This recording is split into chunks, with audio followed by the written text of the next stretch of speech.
Hey, thanks for joining us on the From the Bench podcast presented by Projectile Warehouse. I'm your host, Taylor Weezy, and this podcast is going to revolve around phone calls that you might make from your reloading bench to fellow reloaders and experts in the field. Today's guest is Andy Little, a fellow PRS shooter and all-round good bloke. Andy has some great achievements in his shooting career, winning multiple PRS matches in the production class in 2019 and is a regular frontrunner in just about any match he enters. We chat with Andy about how he got his start in reloading and also what he's working on now for the upcoming PRS season. Enjoy. Hey, Taylor, how you going? I'm good, mate. How about yourself? Yeah, kicking back, taking it easy. Nice. That's what I like to hear. Thanks for jumping on tonight, man. You've come in at short notice when we had a guest that couldn't make it tonight. So, no, I really appreciate you getting on, mate. Yeah, no worries. I was just tidying up the room, actually, putting some brass away and sorting out, the few things I've got to do coming up to our, matches at the club. So, yeah. Nice. Have you managed to stumble across any components that were hiding in that reloading room that you didn't think you had? I reckon I have. I did recently clean up the room and move a few things from out the shed into the room. I didn't realise how many 270 Winchester guys I had. Oh, nice. Yeah, so they were when I first started reloading, they were the rifle I was reloading for to start with, and I just wanted to try all the different guys. So I've got Hornady, RCBS, and Redding. Yeah, wow. What did you Once done? Yeah. What did you start with, and which one did you end up with, and what was your favourite die for that 270?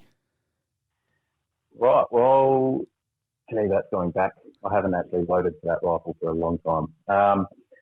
I reckon I started off with Hornady dies. And like I'm saying, back in the early days, the 270 was the second rifle I bought. And I was trying to load match-grade ammunition for a very rough second-hand hunting rifle.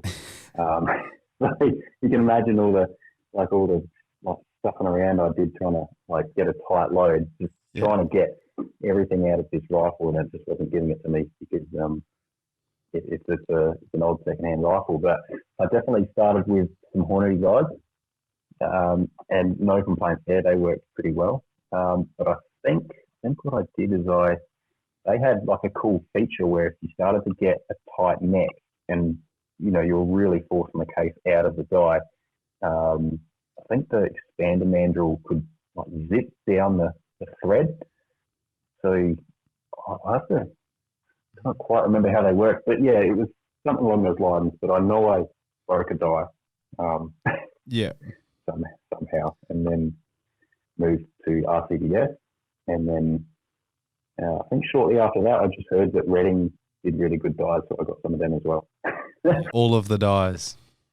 Yeah, it's probably a bit excessive. The amount of time I've reloaded for that rifle, I reckon it probably would be almost a good year and a half since I've touched the loading stuff for the 270. So I'd pretty much be starting from scratch if I had to pull that out again. Yeah, that's probably like a really good lesson for like a lot of our listeners that are just getting into it. You probably, if you had your time again, I'm guessing now with the experience you had, you probably wouldn't have bought 3 different sets of dies. Like knowing the role that a die plays in the reloading process, you probably would have just settled and worked with one and maybe changed some other components around that rather than, purchase so many different dies to do the one job. Is that a fair assumption? Yeah, definitely. I think so. Yeah, now that you touched on that, I reckon the first set of dies I got was a 2-set, so it had the seating die and the full length sizing. And I reckon one of the reasons why I got another set was I had a neck die, because I was just trying to pump out some accuracy, and play with that. So I think that was one of the main factors why I've got so many sets now. But I think looking back on my reloading adventure when I first started with that rifle, looking back, sort of gone, I can't believe I was expecting half MOA out of a lightweight second-hand 270. And sure, you can definitely get that sort of accuracy out of new 270s, or better. But with the one that I've got, an old timber stock that had a crack in it, an old flogged out barrel from the farmer, and it wasn't in the best shape to start with. And I was expecting, or I was trying to get half-inch groups. So Yeah. I spent a lot of time stuffing around with that. And I probably should have just done something else. Yeah.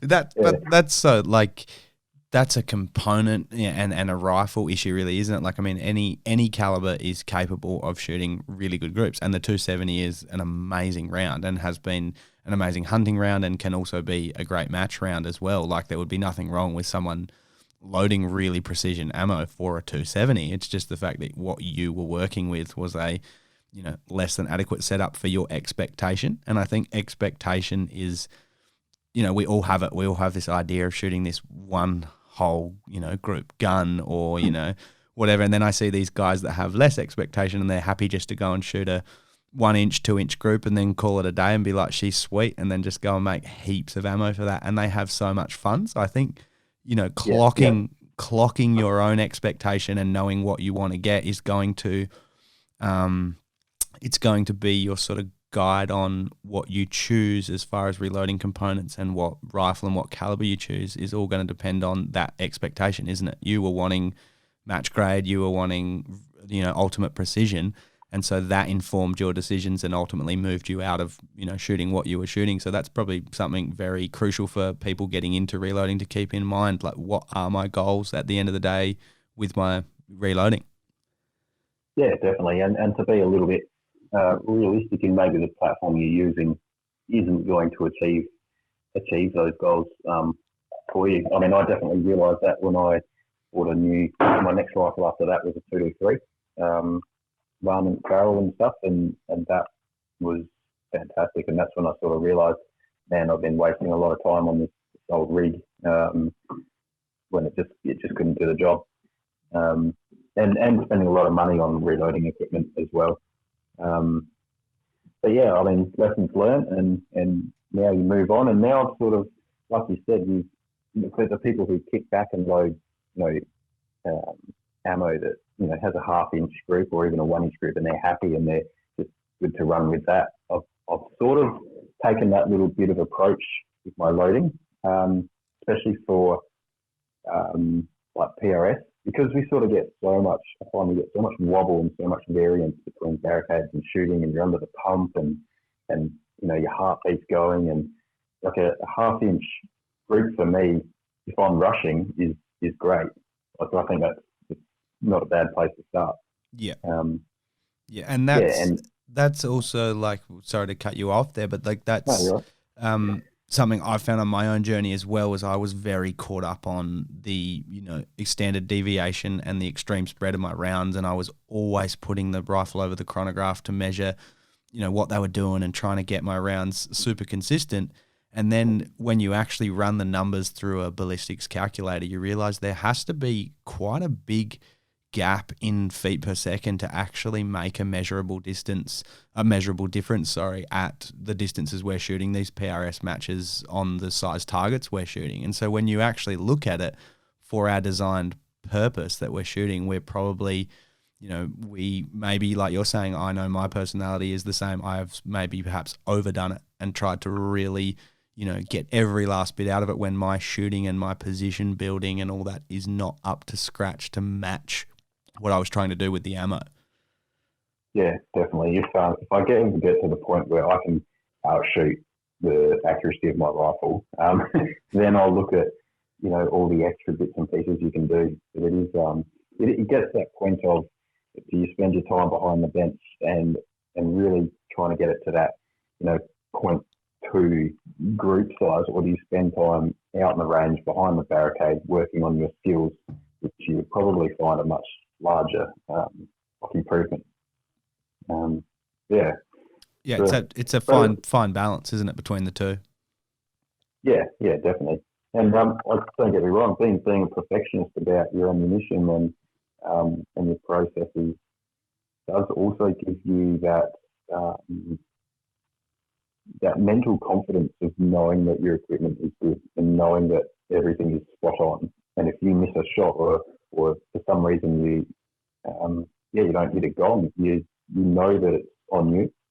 So I find that in the game that we play at PRS, that's also an important factor, like having trust and faith in your system and your reloading, and knowing that no matter what time of day it is or situation you're under, that gun will shoot half ammo away. If you miss, it's on you. Fine balance, and for everyone, there's going to be, if you're a hunter, it's that, how much time do you spend getting that load, exactly right versus getting the load that will do the job, and then getting out in the field and practicing your field craft, or practicing your, ranging your targets and making a quick adjustment on your scope to get an ethical, shot off in time, and all of those other bits that come with it are just as important. But like you're saying, you have to have the rifle and the ammunition loaded to a point where it does its job every single time, and then if you do have a mistake, you know it's on you. That's really good.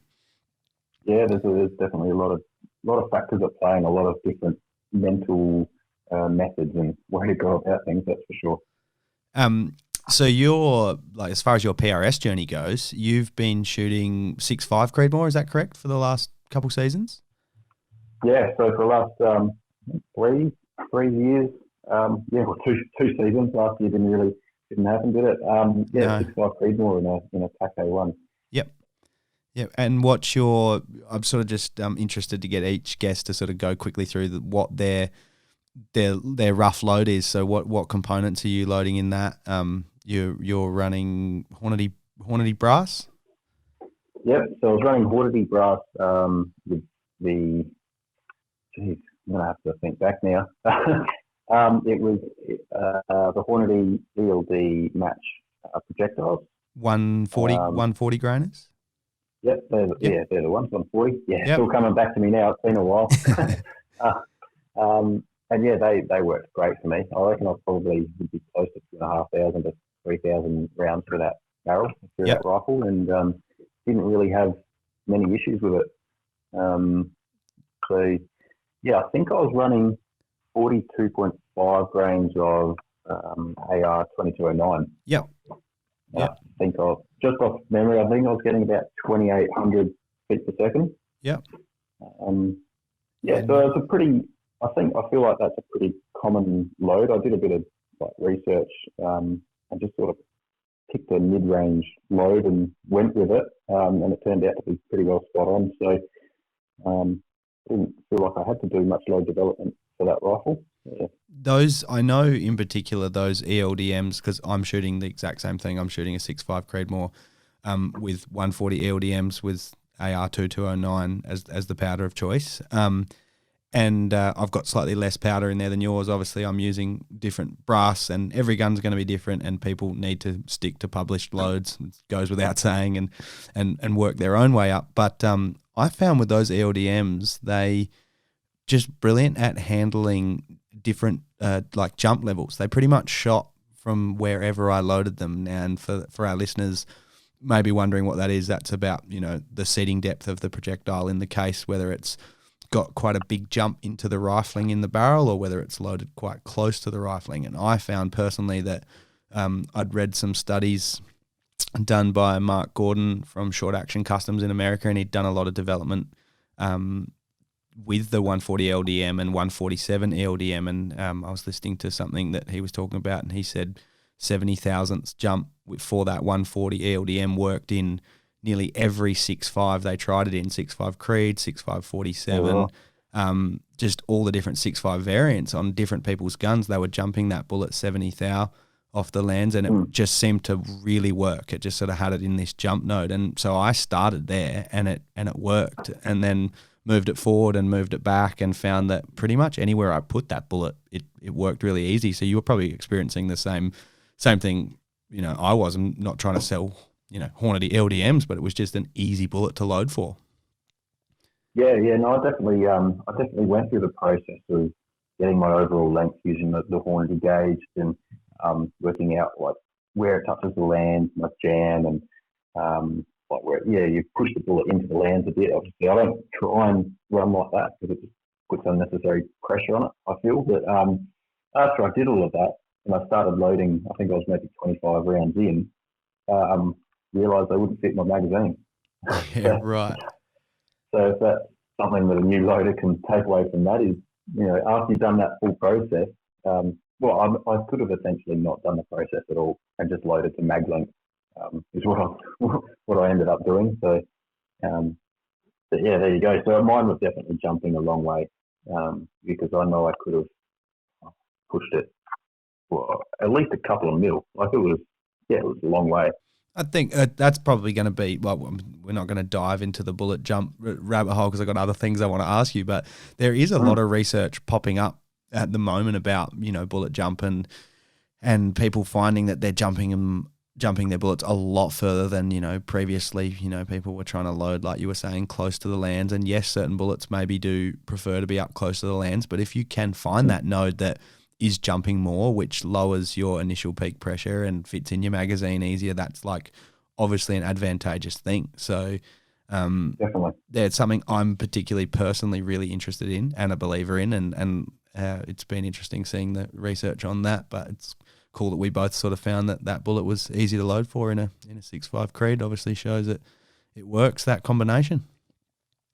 Yeah, well, that's it. And there are plenty of other factors too. I think at the time that I started shooting that rifle, it was the most common, the easiest bullet to get. There was a few other brands of bullets that were getting a bit tight to get and were getting a bit pricey. That was a bit of a factor as well. And I did think of something else, but there are definitely multiple series coming out now, whether you chase the lens, which is something that people say is constantly changing. The lens is constantly wearing away and changing. So do you keep chasing the lens, or do you just try and find a flat spot in your velocity, or do you just try and tune your barrel with all the new barrel tuners and accessories coming out for that? Like there's so many different options now, and it is hard to decipher what's right for you. I guess if you don't have a tuner for your barrel, then that takes out that option. But there's definitely a lot of different processes and a lot of different theories going out there now. And if you can just, I think, pick one and try it, see how you go, I'm sure you'll find something that works. Yeah, and that's brought up a question that I had here for you was, I'm curious to hear where you get some of your resources from. So what are those websites you're looking at? What are the forums you're reading when you're researching, maybe for a new caliber that you've got, or you're about to start reloading? What websites and things are you looking at? Yeah, so I'm one of those massive YouTube fans. Nothing wrong with that. Yeah, that's it.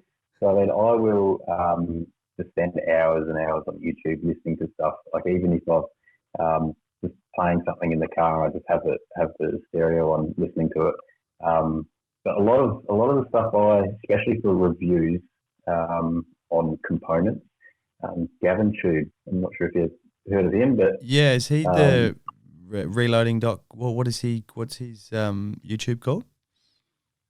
So it's, Ultimate Reloader on Gavin Tube. Yeah. So he's a very knowledgeable guy, and it's amazing the depth that he goes into things. And he'll do all the testing. I feel like he'll do it all for us, and then you just sort of like, thanks for that information. I'll go from there. He's great. Modern Day Sniper podcast. I listen to those guys a fair bit.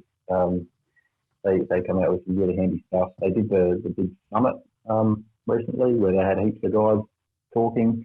I found that stuff really, really knowledgeable. I do have to go back and re-listen to a few of them because they do go over so much information, and I feel like I've just lost half of it. So that's something I do plan on doing, is going back over a lot of their gear. What else do I listen to? Done a little bit of reading just on forums and things, but really YouTube and a couple of podcasts is where I'll get all of my stuff. There is actually some on some other podcasts I listen to. Precision Rifle podcast. The Modern Day Sniper, Shooter's Mindset. We listen to them as well. Yeah. What about the VP Precision guys? Do you listen to them? Oh yeah, I do. Yeah. There are so many out there, aren't there? Yeah. So there's a lot of resources, and I think that was something that Rusty and I wanted to set up with this podcast was we wanted to like show all these different resources and sort of help people expand that knowledge. Because like you're saying, you know, when you were new at reloading, and I've sort of only started my journey in the last 6 months or whatever, and I did find the same thing that you found, that there is a lot of YouTube videos from, you know, Ultimate Reloader. There's, you know, Eric Cortina videos, who is, as soon as you start researching reloading, you'll quickly find out that that guy knows his stuff and has a lot of really awesome videos out there. And then you've got the Modern Day Sniper podcast, like you're saying, VP Precision. You've got all these resources. You've got Sniper's Hide if you want to read forums online. So, yeah, like encouraging people to just dive into those resources and look through what's out there. You're able to find a lot of stuff. And it just, like you're saying, it gives you a starting place, doesn't it? It gives you a platform to launch off of, because your own experience and knowledge is maybe not there yet. So you bounce off of these other people to give you that start, and then you start finding your own journey, going on your own journey from that starting place. Yeah, no, that's definitely right. There's it can get a little bit overwhelming to start with as well, because there is so much out there, and I think what you're doing is great. If you're able to bring a lot of the, you know, the best of this and the best of that together, that people can get a nice clear understanding of how things work and relate to one another, and just a good direction to move in. That's fantastic. And I think when I first started out reloading, I was definitely sort of the same. I was just calling up people, or calling up one good mate who really got me into it to start with, and I was just like, oh man, I'm doing this. How do I fix this? And what does this mean if I'm if I'm jumping at this much? Or, you know, it's just all those situations that you do just need to call up someone quickly and talk me through how to set up the sky again. And yeah, that's how I did start off. Is a mate who got me into it, went round to his place, and he helped me load my ammo. And I think that's one of the best ways to get going. Yeah, totally. And you'll find that at shooting clubs. Like if you don't have that mate, if you're sort of that guy on your own that wants to try reloading and doesn't have that resource, like shooting clubs, whether it's F-class, bench rest, PRS style matches, there's going to be someone around that's had this experience before. And they're like, everyone is so friendly with sharing their journey and helping out. So reach out to people and ask those questions. That's so true. So I really like that. So, all right, what about gear, mate? What, as far as reloading components, like your press and your dies and things that you're currently using for your sort of precision setup? I know you're just about to change calibers and start your new reloading load development for your new rifle. But where did you start with your press, and where are you at now with all of that stuff, and how are you throwing powder, and is there anything you're going to change going into this new caliber, or are you happy with the components you're currently using? Yeah, currently I'm pretty happy with what I got. Well, where I started was off country. I picked up a bloke who's selling like pretty much his reloading kit. So he had a RCBS rock chucker, the little beam scale, like a tripler, what else? The thrower, like the powder thrower, a few reloading books. That's the other thing. I did read a lot of reloading books. Unfortunately, I've tossed all them now, but because everything's online. But so I started off pretty simple with just some real basic gear, and obviously a few dies of 270. And now I've still got all that gear, but my recent purchase was a new press, Frankfurt Arsenal. I think it's called an M press. Nice. I think is that what it is? Frankfurt Arsenal M lock. Yeah. That's the one. Yeah. So that's, it's a single stage, and that's what I'll load all my map stuff on. So now the old press is essentially just a decapping press. So I'll just pump out all the primers on that press to keep that one nice and dirty. Yep. And keep the new one clean. Other than that, I've got a RCBS light powder dispenser. Mm-hmm. So that's an electronic machine. So you're dispensing your powder electronically. Are you finding that is it temperamental at all with temperature change and the scales on it swinging and moving around versus the beam scale being quite consistent and not fluctuating with, different temperatures in the room, but maybe being a lot slower? What's your battle been there with that? Yeah, so as anyone would know, working on a beam scale, it's very tedious and takes a long time, but it is also very accurate. And I was just battling time. I just want something that was a bit quicker. The electronic dispenser, I think works really well. I haven't gone into like massive testing to see if it fluctuates too much, but I do make sure that I don't have the fan or the aircon on. Mm-hmm. I let it warm up. Sometimes it is a little bit temperamental where I have to, rethrow a charge because it's overthrown. But for the most part, it does what I need. I think it's a great addition. It's essentially, while that's dispensing a load, I can be seeking a bullet in the previous round, and then when I turn back, it's almost ready again for me. So it definitely does help. Yeah. Yeah. Yeah. Nice. What dyes have you been using, and what dyes are you going to be using when you make the change? I believe you're going to a 6 Creedmoor now from a 6.5. Is that correct? Yeah, definitely. So the 6.5 Creedmoor just had some standard deluxe Reading deluxe dyes. Yep. And now I'm sticking with Reading, but I'm going to the Type S so that's got bushing in it. Yep. For the 6 Creedmoor. So I'll be trying to size my 6.5 down to 6, and I haven't played with it yet, but apparently it's doable. So I'll have to let you know how that goes. So you've got quite a lot of pieces of 6.5 brass, and you're going to run them through a 6 Creedmoor die, and so you'll drop a bushing in the top of that. Correct me if I'm wrong. You'll drop a bushing in the top of that, which sizes the neck. And are you going to size the neck down from 6.5 to 6 mil in one step, or are you going to do that in a couple of processes, or does it go down in one step without any issues from what you've read? Yeah, well, from what I've read and heard, I think one step is doable. There is something that they sort of advise you to do, which leads me to another piece of equipment I bought, which was a case annealer. Oh, nice. That was a question I had for you. And I'm literally going to ask every guest, do you anneal? Because so many people just want to know that. Apparently they want to know. So what kind of annealing machine did you get? So I got the Mark II case annealer. I believe it's a bloke who makes them down in Tasmania, I believe. And it's just a gas annealer with 2 rotary wheels, and they sort of just rotate around while the gas torch is on them. I haven't had any dramas with it. It works really well. Probably the only thing is you just need to take your time setting it up to get the timing and the temperature right. So that's part of the plan, is to anneal all those cases and then put them through the 6 mil die, and hopefully that will work all right. And then I'll probably anneal them again afterwards, because that's quite a bit of work, case hardening, or quite a bit of work going through that die. Yeah.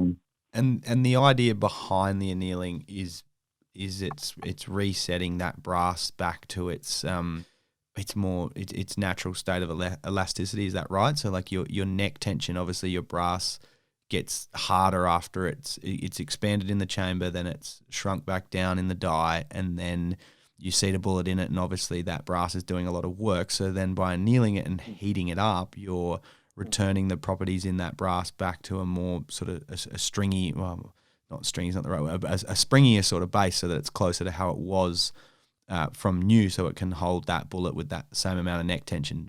That's the sort of the basis behind annealing, as far as I understand it. Yeah, pretty well spot on, mate. Yeah, as you work things back and forth, they work harden and get a little bit stiffer and a bit more brittle. There's not as much flexibility, or like you said, that spring back. So your neck tension does vary. And when I first started annealing, I noticed a massive difference when seating bullets. I would usually, when I'm seating bullets, I'd usually feel some would seat quite easy and some would be quite a bit, firmer, I guess, as seating them. And then once I started annealing, they were just all the same. They all felt easy. They were all seating really nicely. There was no scraping of the copper going up the side of the projectile.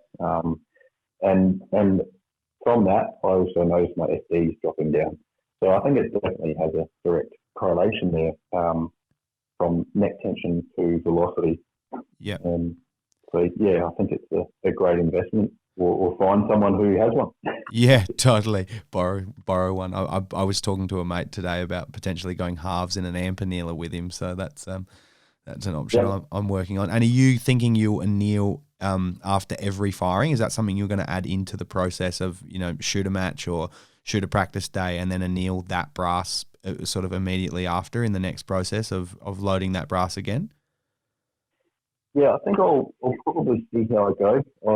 I'll probably do it every second one to start with, and if I'm noticing like a pretty big variance between like a first firing and a second firing in velocity, I might change it to every firing. But I think for now I'll do every second, purely because it just adds another step, and it just adds a bit more time. You know what I mean? Yeah. And if I can do it every second or even every third. It will just save me time in the room reloading. Yeah. Yeah. And do you know, as far as, like, we're talking neck tension now, we're talking annealing, neck tension being the force that's on the projectile, holding it in place. Do you have an idea in your head of what number you'd like that neck tension to be and how you can measure that? Because obviously you can run a smaller bushing and create more neck tension, or a larger bushing and have less neck tension, or run an expander mandrel through there and open things back up again. What's the ballpark for you? Do you have an idea? Well, I believe the ballpark's like sort of between 1 and 3 thou of spring or of expansion. Like if you measure your neck diameter before you load a projectile and then you measure it afterwards, I believe that's classified as the neck tension. Yeah, that's the rough number that you're sort of using. Yeah. Yeah, that's it. So I don't have a number in mind. One thing that concerns me, which I need to do a little bit more reading up on, is going from a 6.5 down to 6. Is will that neck get longer or will it get thicker? And I believe it will get longer. Can't imagine, because you're essentially shrinking the diameter. Yeah. So the brass has to go somewhere, right? That's it. So I'm thinking it will get longer. I can't imagine the brass coming in and I can't imagine the neck wall getting thicker. But yeah, I guess we'll find out.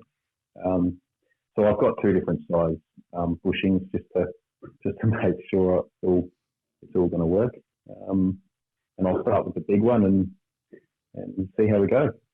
Yeah, nice. That should be pretty exciting for you. And the reason you've gone 6mm over the 6.5, you're just looking for a bit more recoil reduction, and sort of 6mm seems to be what a lot of people are using in the PRS game at the moment. Yeah, that's it, mate. I'm just jumping on the 6 bandwagon. I'm one of those guys who will just follow the crowd. Yeah, that's all right. I did look into it a little bit. Even out to 1,000 meters, you'll get, or the numbers I ran, will get less wind deflection and less drop at 1,000 meters with a 6mm over a 6.5. Yeah. And really the only difference is it's going to be going 200 feet per second quicker, roughly. Yep. So yeah, and the recoil management is definitely less recoil is definitely a bonus, because it's probably something I need to work on, is my recoil management, and just throwing more and more weight in the rifle isn't the best way to deal with that. Yeah. So yeah, I'm sure it will definitely help, and obviously ballistically, if it's ballistically more effective through the wind, then that's a bonus. What projectile are you hoping to run in that? Yeah, so I'm just sticking with Hornady again, because I feel like I've had such good, luck with that. So 6mm 108 grain ELDM. Yep. Again, I think availability was pretty good. I'm used to their projectiles.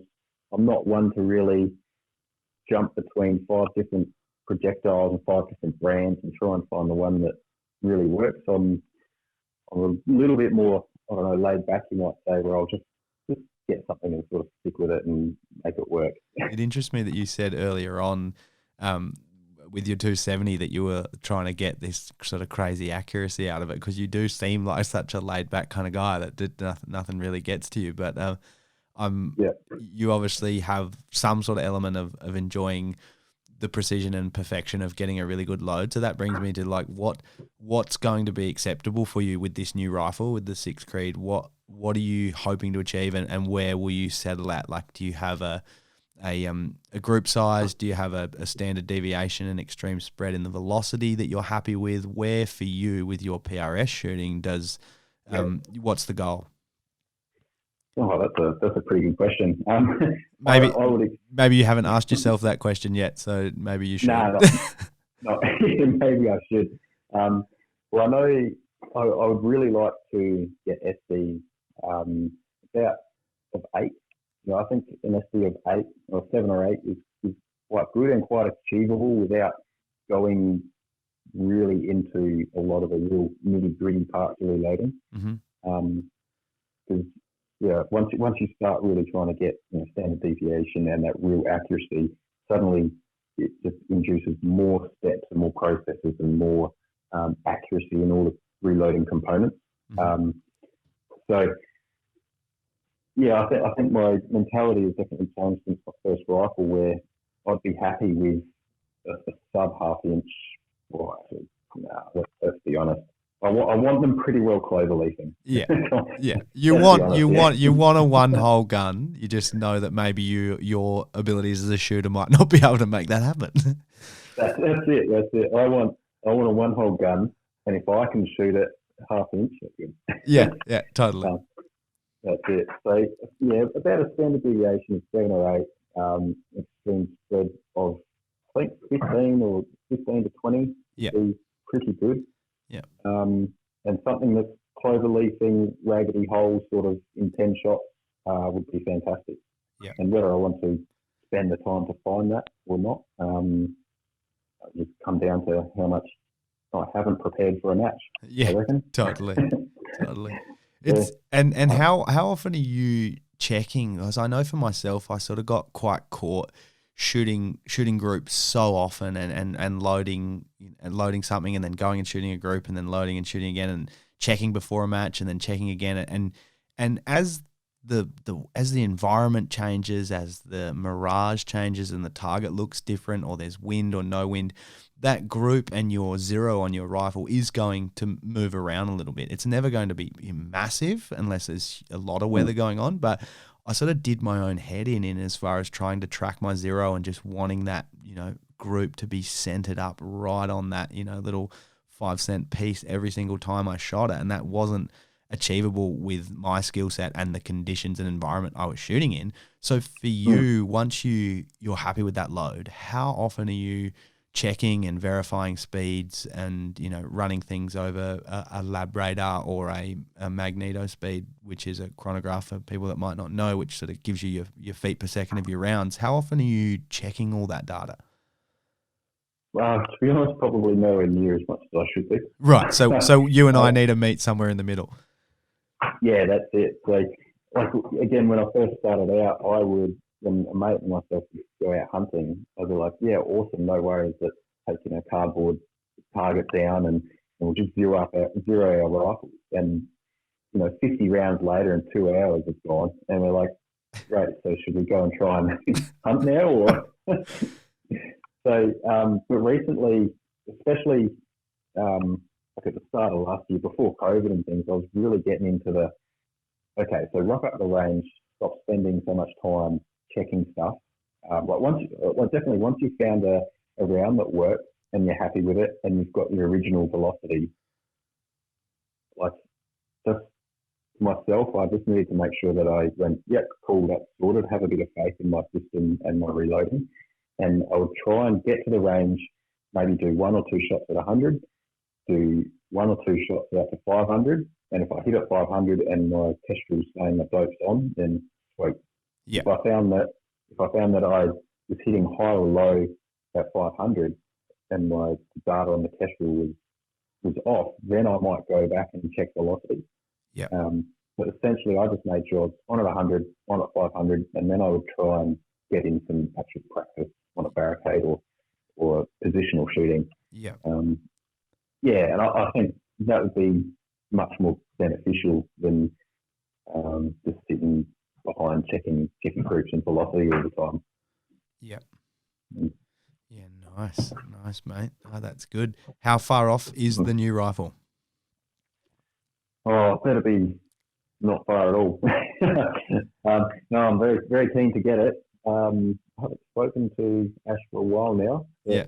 I haven't heard anything either. So I will follow that up. I think last time we spoke was about 2 weeks ago, and he was saying it was about 1 or 2 weeks. He was just waiting for the tuner to come in and a bolt shroud. So yeah, shouldn't be too far out. But I have picked up my 2v3, and I've been playing with that. Broke that in the other weekend. Yeah. And yeah, couldn't be happier. Like for a 2v3 varmint barrel running factory loads, it was I tested 55 grain and the 69 grain, and they're both clover leafing.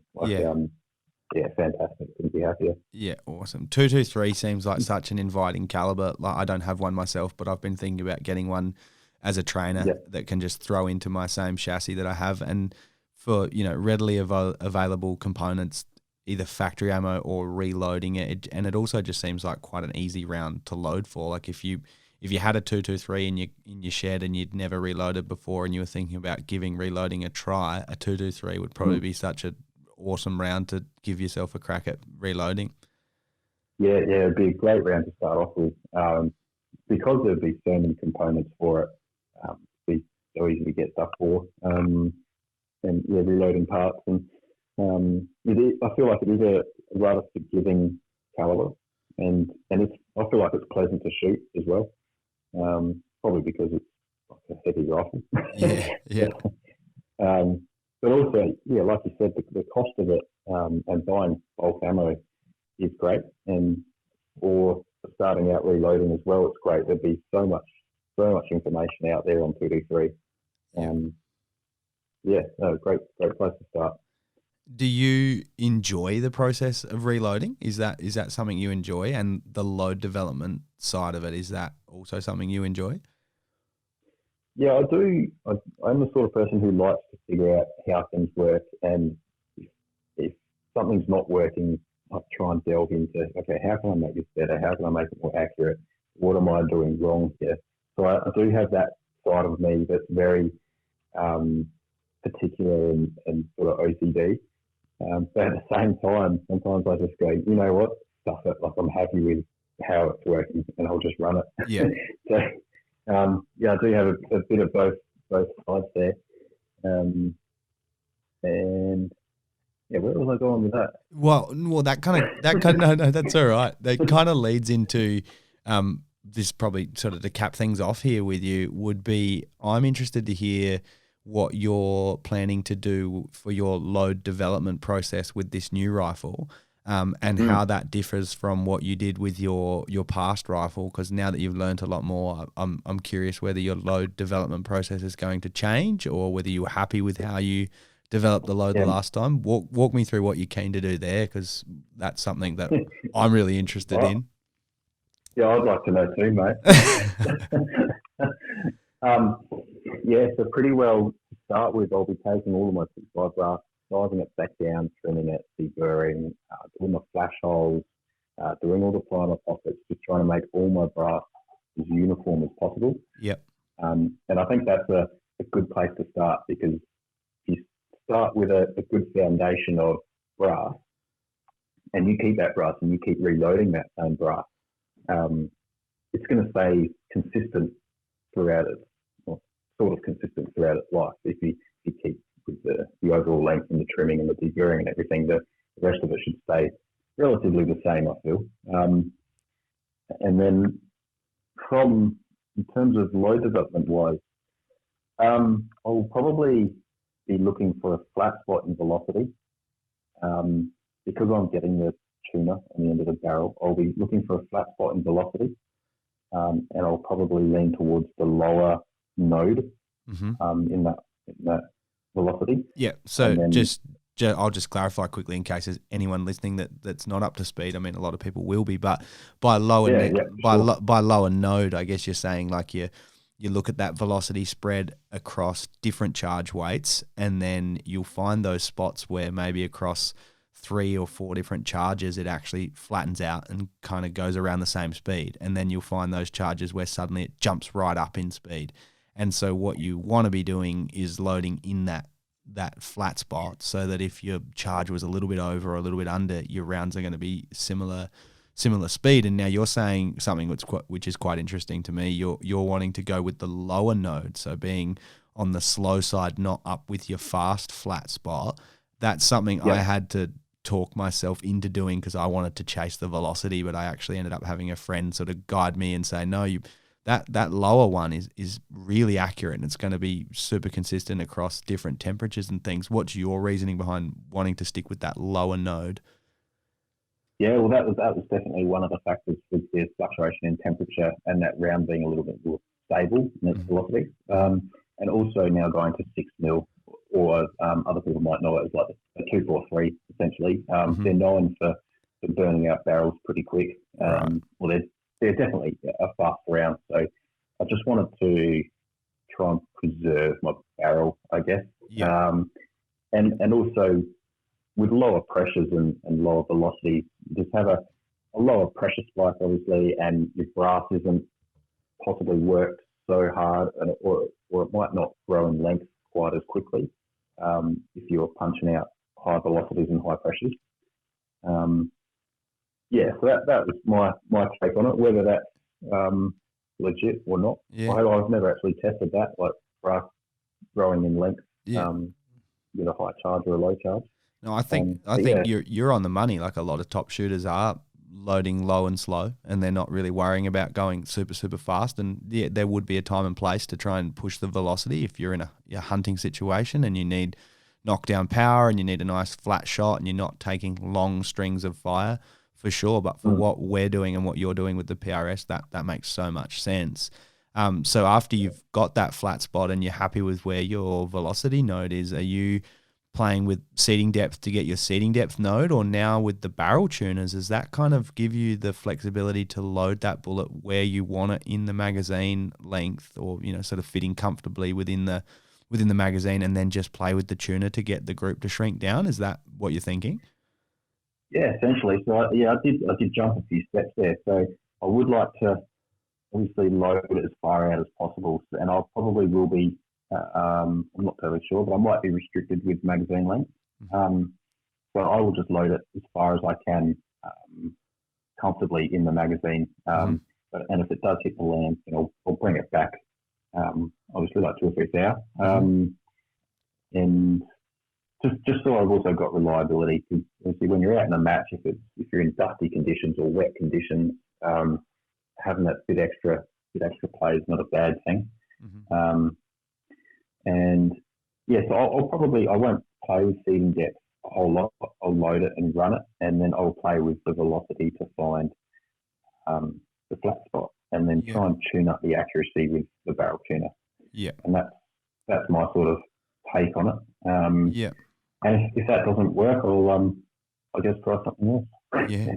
Now, the barrel tuners is a very interesting topic, and we've got we're sort of planning on doing something at some point in an upcoming video for the Projectile Warehouse, or maybe even Impact Dynamics YouTube channels, where we want to do some data and do some testing with a barrel tuner that we're going to get a hold of and run some tests with those. They're very interesting, and I wanted one initially when I started doing hand loading, because I was maybe a little bit nervous that I wasn't going to be able to make good rounds. So I thought if I had a barrel tuner on the end, I could just turn the thing until my round shrank down.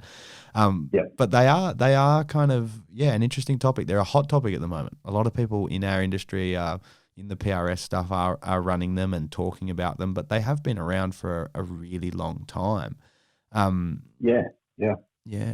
Just very interesting. I believe, I think I was speaking to Rusty about them. I said, where did these things sort of start out? And he sort of mentioned for rifles that have to run factory ammunition, like 22 LR, where you have to run factory ammunition, the barrel tuner it would be a good spot for that because you can really tune in that factory ammo. Right. So really, by saying that, I probably should have got a tuner on my 2D3 running the factory. Because you're running factory ammo with it, right? That's it. Because with factory, you don't get the option of you can feed it in further, but you don't get the option of playing around with powder charges or extending your seeding depth or all the little bits and pieces. So you're limited to tuning the barrel. So yeah, it's interesting that it's a great concept to be able to tune up your 22 LR and other factory shooting rifles. But I think it's a good idea for centerfires as well, especially if you're thinking of moving to or shooting in a comp in a different state or a totally different climate or altitude where that could throw out your harmonics. Yeah. Where you can just quickly, 10, 20 rounds, tune it up a little bit. Yeah.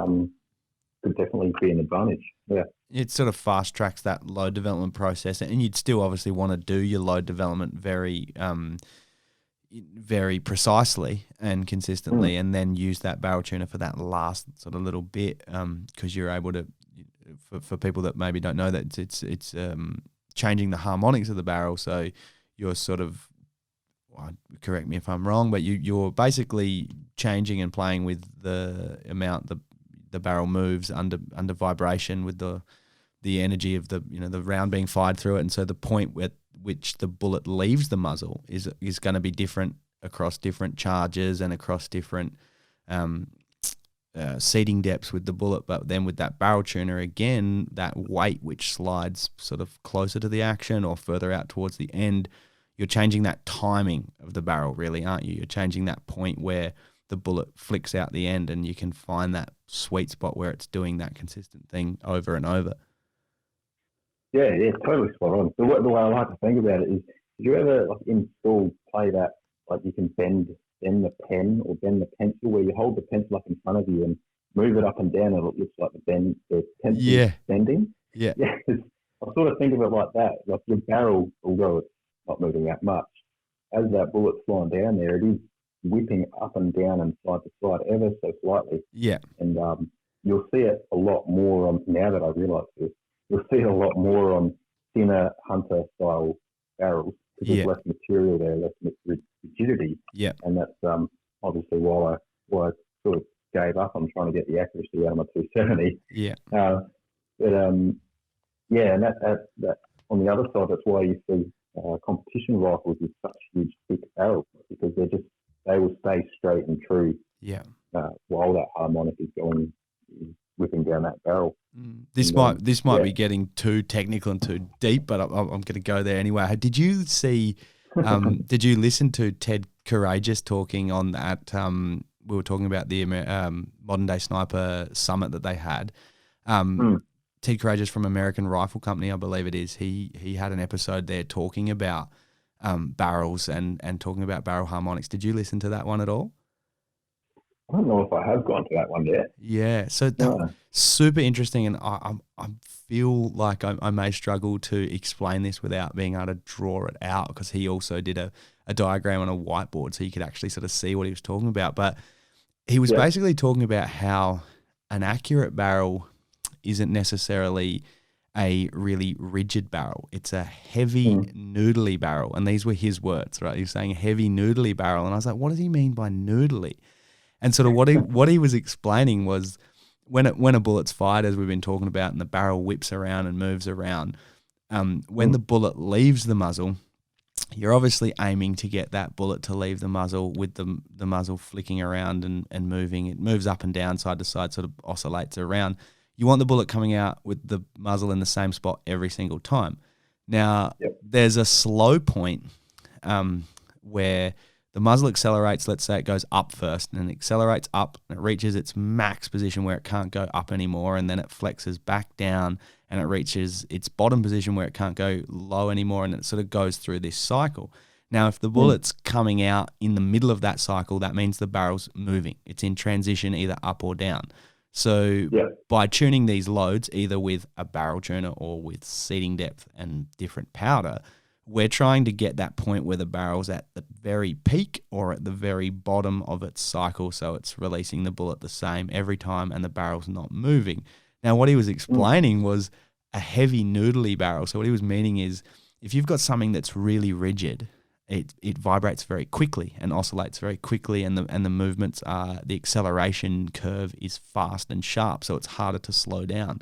Whereas if you've got something that's heavy and flexible, as it moves, it's kind of like this big slow bend because it's got weight behind it, but it's flexy. And so I found that really interesting because I've always thought the same thing, like rigid barrel, but a thicker barrel isn't necessarily what he was saying for rigidity. The thickness is there for the weight to slow that flick down.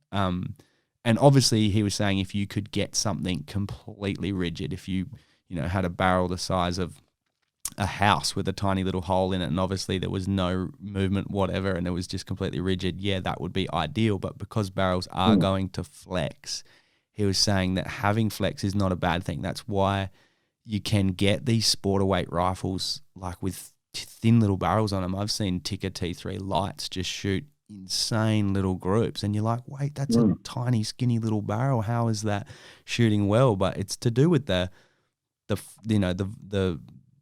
harmonics of that barrel are obviously just really good, and it's not moving too fast, and it's doing something consistently. And so I found that just so fascinating. It was too much information to process. I was like, right, I can't actually tune for this. It's nice to know that it's going on, but yeah, I found that definitely with a few of the episodes where there's just so much information. I remember one of them was talking about reloading, and I just thought to myself, man, I've been doing this wrong for so long.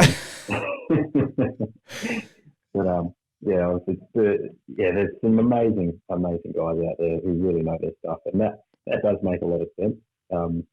As the barrel moves up and down, you're going to try and find those spots where it's got as minimal movement as possible. Yeah, it's perfect sense. Yeah. It made sense in my head too when I heard it, and I was just like, it made sense, but it hurt at the same time. Yeah. It sounds like there's plenty of stuff to dive into just yet. Yeah. Oh, mate, it's endless. And like you'll come across it, you would have found this, there'll be so many different opinions out there, and that's what I'm excited about with this podcast as well, is there'll be heaps of different opinions, and everyone will do it a little bit differently, or some people might adamantly say to you, no, you're doing something the wrong way. But at the end of the day, if we're all getting rounds out there, and we're having fun, and we're getting the rifle to do what we intend to do with it, that's the goal, really, isn't it? And you can get a little bit lost unless you sort of choose your path and go for it. Yeah, that's it. I mean, we're all in this to have fun and get out there and bring some steel, or go out hunting, or get out into the nature. And reloading another part of it where I can sort of just sit back and I'll put on a movie with the computer next to me and kick back and That's awesome, man. Nah, dude, I really, really, I'm conscious of not keeping you too long, but it's been really fun just chatting. I didn't, because sort of with the guest pulling out, I didn't have specific questions lined up, so it's more sort of just turned into a good chat with you, and we covered a lot of ground. I'm really thankful for you coming on, mate, and talking reloading and talking shooting in general with me. Where can people find you? Like, as far as do you do the social media thing? Are you doing that? How can we get in contact with Andy Little? I'm sure there'll be some people that might have some questions for you about reloading or questions about PRS. Are you happy to answer those on some of your platforms? Yeah, definitely. And I always mix this up because I can never remember what what my accounts are under. But yeah, on Instagram, I'm Andy Little PRS. Yep. And on Facebook, I'm pretty sure it's A Little Precision Rifle.